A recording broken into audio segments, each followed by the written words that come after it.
And thanks to be here on a very special occasion, and that too also on a very special day, Teachers' Day, that you all celebrate today all across India. And this is also an initiative where we are going to teach the rest of the world.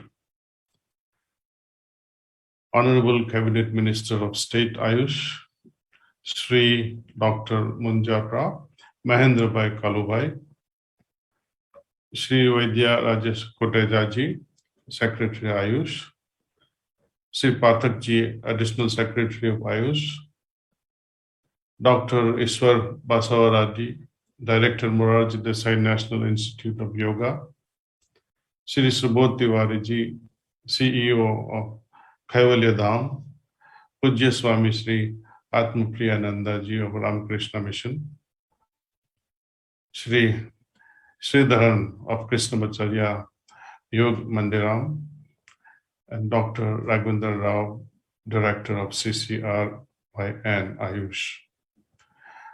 I am really practically moved actually, to see how Ayush is taking interest, and persons like Dr. Basava Reddy, who are taking keen interest in making this yoga a day-to-day affair, not just morning dhyana or not morning meditation or just an exercise, but to make it a repetitive action during the daytime. And this initiative reminds me of one of my visits sometime in 1978, when I paid a visit to my Guruji Maharaj in Shahjahanpur. One fundamental question I asked him, that how to progress in spiritual world. So he briefly told me one answer: constant remembrance. And I asked again, how to do that constant remembrance? He says, connect yourself every now and then whenever you change your activity. So this why break also reminds me of how to connect within yourself and how to remain focused with your main thing. Our main thing is remaining absorbed in God, while reconnecting again and again to that godly essence. We continue with our work. And now and then, whenever you feel your body needs some break, take a break, do some stretching. The stretching is highly recommended, even every now and then during our long flights, 14-hour flights, 16-hour flights across the continents. Most airlines also, they advertise, they say, please do this exercise for your legs, for your back, for your shoulders, for your arms, to keep the movements going. That reduces, as Dr. Kotecha was mentioning, it slows down the inflammatory processes. And inflammatory processes are the biggest problem to our health today. Lifestyle diseases are also the results of all sorts of inflammatory diseases.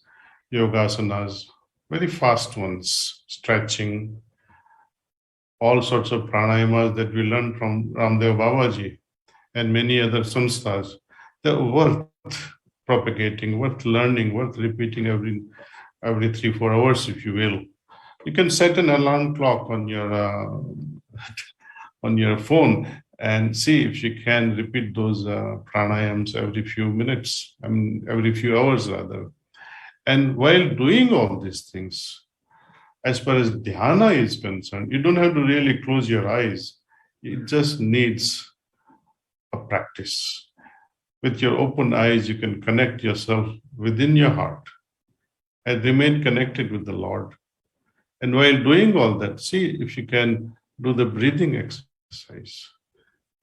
Then if you still need it, do the stretching. All these choices are depending upon your personality, depending upon your needs.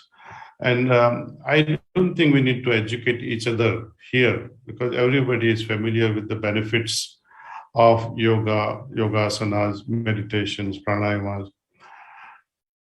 Our exercise at this moment should be actually how to propagate it, how to take it to the next level, How are we going to take it to youth? How are we going to take it to the corporate world? How are we going to take it to the industrial world? How are we going to take it to the housewives? They also need it. How are you going to take it to the farm workers? I think our exercise and debate should be on how to make it popular among the common people. So, thank you. This is all the piece of advice that I have. That let's have a debate, get some ideas from various organizations, and get their feedback on how to take this movement to a next level. Not only the corporate people, but take it to the farm workers, to the village women, to the industrial people who are working day in and day out. They also need that. You see, um, not only corporate people. Nowadays, it's known as a office chair yoga, where you can stretch like this, sitting in your chair, and you can touch your. That's a very simple thing for a chair people, but and they're already more or less aware of these things. Let's take this movement, this Why Connect program, why they should be doing it. See? So our exercise, I think, debate should be to take it to common people all across the globe, and that only then I think we should rest. I think the common purpose with all yoga, and I'm seeing so many yoga institutions, and Sri Ramakrishna Mutt has always been very active since good old times, as long as we know it. They have been actively promoting various social activities. And many organizations are now coming together with such a joyful thing that many common or people of goodwill, they're coming together, dropping their egos and coming together to promote yoga for unity. And this is a great exercise. And I admire the initiative of Ayush as well as MDI-NY to launch such a program. And it's a really great thing. And you can count on our organizations and many sister organizations we are familiar with, we work with so closely, and we'll spread across this message. Taking to colleges, taking to universities. How are we going to do that? How are we going to take it to the industrial world? How are we going to take it to villages? Let's debate on that next time if we can. So thank you. Thank you for now. Pranams and all the best.